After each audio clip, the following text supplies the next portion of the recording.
Bonjour, je suis Hermione Yenokoume Huiban, épouse Gidibi.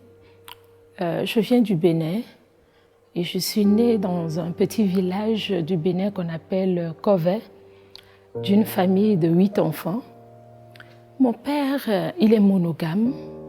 Ma mère, d'ailleurs, aussi, n'a jamais connu un autre mariage avant celui de mon père. Je suis la Benjamine de cette famille qui ne connaissait pas le Seigneur. Un jour, le Seigneur a rencontré ma mère, cette femme courageuse, battante, cette femme de foi, cette femme qui croyait réellement en Dieu. Et va commencer une histoire pour elle. Elle devait maintenant partager cette foi avec toute sa famille, partager cette foi avec ses enfants principalement. Elle s'est battue. Un jour, ma mère m'a parlé du Seigneur Jésus-Christ, puisqu'elle allait déjà à l'église, elle a donné sa vie. Et je l'ai suivie. J'ai donné aussi ma vie au Seigneur, mais c'est un peu sans conviction. Parce qu'il y a beaucoup de gens qui prétendent donner leur vie au Seigneur, mais n'ont pas la conviction qu'ils doivent faire une expérience personnelle avec lui. Et j'ai passé des années dans la foi sans conviction, jusqu'au jour où le Seigneur m'a réellement rencontrée.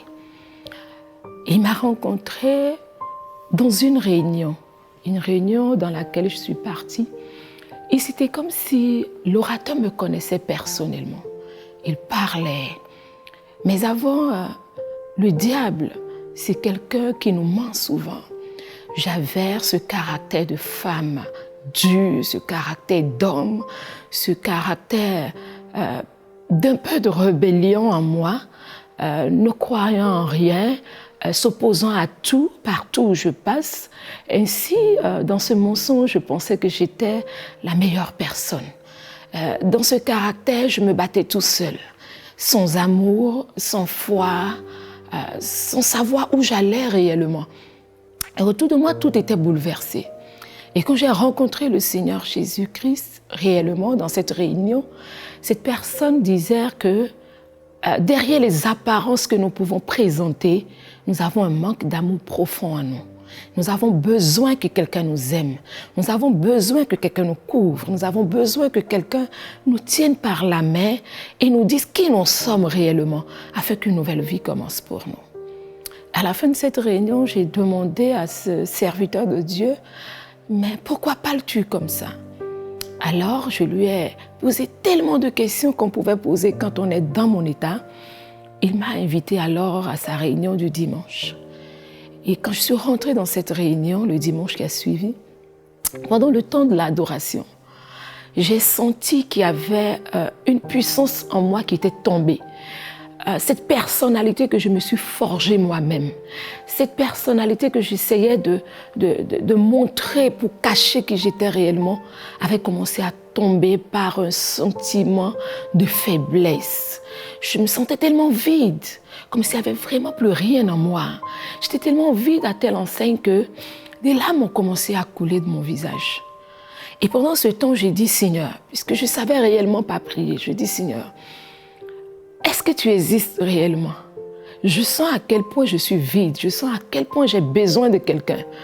Mais aujourd'hui, je suis convaincue, je ne sais pas, certainement par ton esprit ou par quoi d'autre, je suis convaincue que je suis à la bonne place avec la bonne personne. Et pendant que je faisais cette prière, je sentais comme une main me toucher. Je sentais comme quelqu'un mettre ses mains sur mon épaule pour me dire « Je suis là pour t'aider.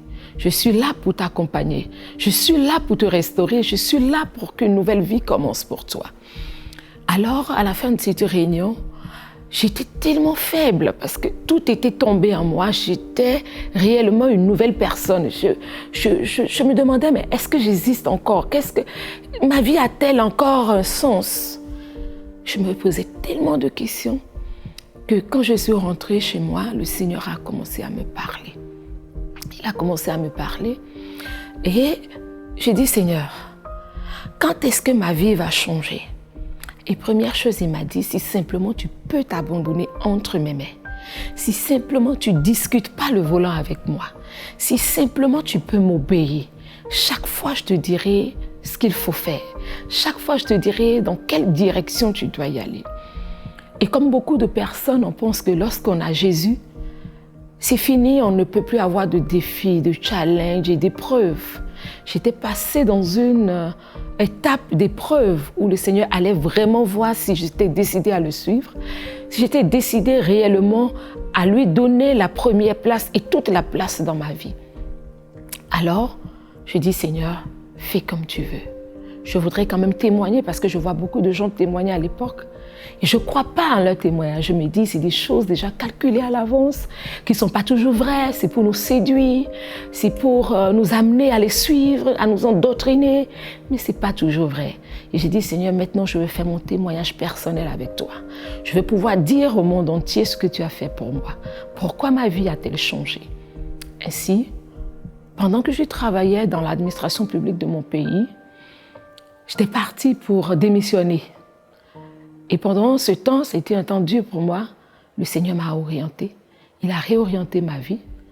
Et je suis partie de cette entreprise. Je me suis retrouvée toute seule. Mais le Seigneur dit, là où le monde vous abandonne, moi je suis là. Là où le monde vous juge, moi je compatis. Là où le monde vous abandonne, moi je vous prends parce que vous êtes mes créatures. Créatures si merveilleuses que j'ai créées avec soin. Et je connais les projets qu'il a sur moi. Et lorsque le Seigneur a permis que je parte de cette entreprise, je l'ai rencontrée toute seule dans ma chambre. Pendant que je priais, c'était une prière sincère, pas des récitations, mais une prière qui venait tout droit de mon cœur. J'étais devant le Seigneur à visage découvert, en lui disant qui j'étais réellement, qui je suis réellement. Et il me dit, de ton histoire, je vais sortir une pour épater le monde entier. Et cette femme dure que j'étais, cette femme colérique que j'étais, cette femme rebelle que j'étais, la puissance du Saint-Esprit est entrée en moi. Et j'ai commencé à faire une expérience personnelle avec lui. Le Seigneur a commencé par briser ces choses en moi. Et je suis devenue aujourd'hui une femme extraordinaire. Et j'ai compris ma position de femme depuis la création. Je sais qui je suis. Je sais que Dieu m'a créée pour être une femme, une fleur de lys, pour être une douceur dans ma famille. Et pendant ce temps, comme beaucoup de femmes, aucun homme ne voudra avoir une femme aussi rebelle, une femme qui cherche à prendre l'autorité, une femme qui est contre toute décision de son mari, sans soumission. Alors ce mariage dans lequel j'étais est tombé. Et quand ce mariage est tombé, je me suis retrouvée seule dans la séparation. J'ai longtemps pleuré. Et j'ai demandé au Seigneur, mais pourquoi? Parce qu'aujourd'hui, je veux partir avec toi. Je veux un nouveau départ avec toi. Le divorce est dur, le divorce, c'est pas facile, surtout quand nous avons des enfants. Alors le Seigneur m'a dit, tu as vécu toutes ces choses, ce divorce, cette séparation, cette rébellion dans ta vie, pour pouvoir te lever un jour et parler à ceux qui sont dans les mêmes problèmes, à ceux qui vivent les mêmes situations. Ça a été dur. Le Seigneur me dit, maintenant tu dois te battre pour les femmes qui vivent cette situation, pour les femmes que le diable utilise en leur montrant qu'elles sont si vraies, elles sont si grandes, elles sont celles qu'elles devaient être en étant des femmes rebelles, en étant des femmes qui cherchent à prendre le contrôle dans leur foyer. Alors, j'ai compris que le Seigneur m'envoie faire ce combat. Je voudrais te dire ce soir, ce matin, à quel moment tu me suis, que tu ne dois pas être une femme rebelle. Tu ne dois pas accepter cette nature que le diable te donne. Cette nature de chercher à contrôler tout, de prendre le dessus sur tout. Parce que tu te retrouveras toujours seule, comme je me suis retrouvée un jour. Les murs vont tomber. Et quand les murs vont tomber, sans le Seigneur Jésus, tu seras toujours esclave de ce monde, esclave de tout ce qui se passe autour de toi. Mais il faudra bien que tu t'abandonnes. À un moment donné, j'ai compris que lorsque nous sommes remplis d'amertume, remplis de choc, remplis de frustration, nous devons pouvoir dire, Seigneur, me voici. Quel que soit le temps que cela va prendre, prends-nous par la main et fais-nous marcher sur ton chemin. Fais-nous marcher sur ton chemin. Et le Seigneur m'a pris vraiment par la main. Aujourd'hui, je suis une femme heureuse dans le Seigneur. Je suis une femme qui va partout dans le monde entier enseigner ce qui est la vérité, ce qu'est le bonheur d'une femme, ce qu'est le bonheur d'un foyer, ce qu'est vraiment marcher sur les principes de Dieu. Et je suis une femme si merveilleuse, remplie de joie. Et je réalise combien de fois il est merveilleux de marcher sur la volonté de Dieu. Combien de fois il est merveilleux lorsqu'on se retrouve à notre position initiale dans le Seigneur Jésus.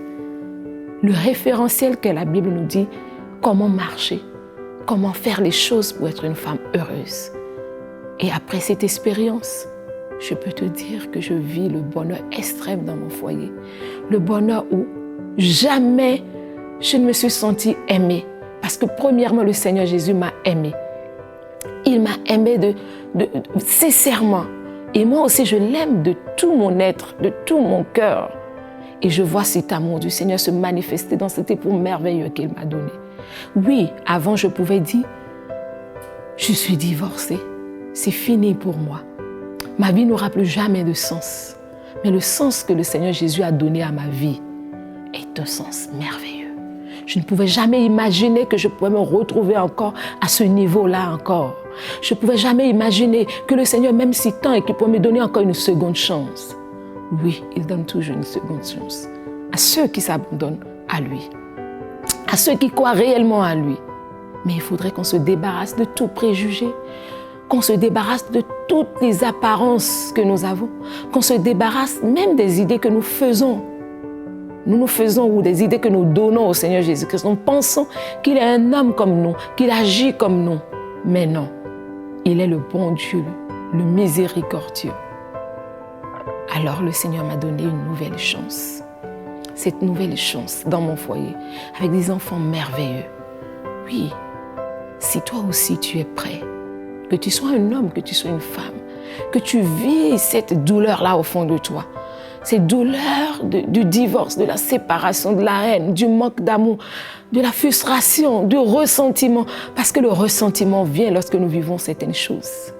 Oui, je te dis qu'il y a quelqu'un, et cette personne-là, il s'appelle Jésus, Jésus de Nazareth. Il compatit à tout.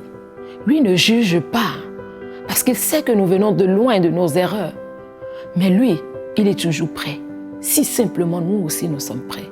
Alors, si tu es prêt aussi à donner ta vie au Seigneur Jésus, pour voir ta vie restaurée, pour voir un réel changement dans ta vie, tu vas simplement faire cette prière avec moi. Tu vas l'appeler dans ta vie, où que tu sois maintenant. Concentre-toi et dis avec moi, Seigneur Jésus, j'ai erré dans ma vie sans toi. Ma vie n'avait plus de sens sans toi. Et je cherchais sans trouver ce que je désire, la paix du cœur que je désire. Mais je ne l'ai pas eue. Mais je viens d'apprendre au travers de ce témoignage que tu es là, que tu me tends la main.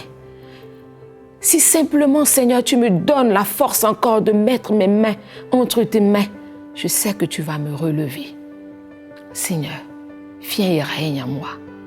Règne en moi dès maintenant. Je sais que tu as payé le prix pour moi à la croix du Calvaire. Tu t'es sacrifié pour moi. Tu as donné ta vie. Tu as sacrifié la chair pour que l'esprit reprenne le dessus. Maintenant que cet esprit soit investi en moi. Revêt-moi de ton Esprit Saint, Seigneur. Et je crois que tu peux tout changer en moi. Commence une nouvelle histoire dans ma vie maintenant. Commence de nouvelles choses dans ma vie maintenant. Et conduis-moi, Seigneur, à l'obéissance à ta parole. Merci, Seigneur, parce que je suis convaincue que tu l'as fait. Merci parce que tu m'as accepté dans ton royaume. Merci parce que mon statut a changé. Merci parce que j'ai reçu une nouvelle identité en Jésus-Christ de Nazareth. Et ma vie ancienne est passée. À partir de maintenant, toutes choses sont devenues nouvelles. Merci, Seigneur. Amen.